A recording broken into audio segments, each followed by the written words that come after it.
À Brooklyn, quand on parle de crime, on parle souvent de gang, en oubliant les personnalités les plus distinguées. Ces deux gars que vous voyez sur la photo étaient considérés comme les plus gros OG de Brooklyn dans les années 80. John Hatcher, aka Bloody Hatchet, était l'un des hommes les plus redoutés de New York pendant les temps forts de l'épidémie du crack. Il a grandi à Canarsie, dans une famille plutôt stable et décente. Son père avait un magasin de disques. Un de ses frères était prédicateur et l'autre était officier de la marine. Au milieu des années 80, John a commencé à traîner dans la rue. À 12 ans, il commettait des vols, des braquages avec un gang jamaïcain appelé The Rugby Boys qui faisait des ravages déjà à Brooklyn. Il en deviendra plus tard le chef de ce groupe. John et les Rugby Boys ont commencé par la vente de coca pur, puis sont passés au crack pour doubler les profits. Ils étaient dans tout ce qu'il y a de plus rentable. La brutalité que John a apprise au début de sa carrière avec les Rugby Boys lui a valu le surnom de Bloody Hatchet, la hachette sanglante. Il était responsable de plus de 30 meurtres selon les enquêteurs et il faisait déjà le million de dollars dans les rues. Domencio Benson, lui, était un dealer populaire qui avait grandi à Wicksville Gardens. Il s'était fait connaître pour son style innovant et sa capacité à établir des connexions dans les 5 arrondissements. Il a également grandi dans une famille soudée pendant la période difficile des années 70 à Brooklyn. Souvent malmené par d'autres enfants du quartier, son beau-père l'a encouragé à se défendre et à ne pas reculer. Cette attitude a permis à Domencio de devenir ferme et dangereux alors qu'il construisait son organisation. Domencio est photographié avec de nombreux trafiquants de New York. Il était également un bon ami de Mike Tyson et Peter Shue. Ces connexions lui ont offert une protection et une influence supplémentaire dans le monde du crime. Comme quoi, il y a toujours des liens dans Affaires classées. Domencio a gagné le nom de Montana après avoir installé son commerce à Washington dans un quartier appelé Montana Terrace. Domencio était très apprécié à Washington et a été surnommé ainsi par les habitants de là-bas. Domencio a trouvé la mort en 1991 après qu'Alpo Martinez l'ait fait abattre en plein jour à cause de rumeurs concernant Domencio et sa femme. Apparemment, il aurait bécoté avec elle et mauvaise pioche. Derrière, il y avait le cafard des rues de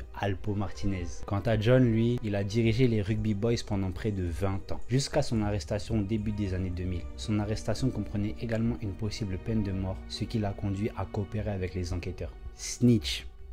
Une snitch. La coopération de John a pris un total de 4 mois pour être découverte, révélant des informations cruciales sur les activités criminelles de son gang et de ses associés. John est alors décédé il y a quelques années. Encore 2 autres personnalités qu'on découvre à Brooklyn, liées encore à d'autres épisodes. Si t'as pas vu les autres épisodes, je te conseille d'aller les regarder. Si t'as kiffé l'épisode, like, commente, partage. N'hésite pas à t'abonner si t'aimes ce genre d'histoire. Et par pitié, faut vraiment, mais vraiment qu'on sorte du ghetto. En vrai de vrai.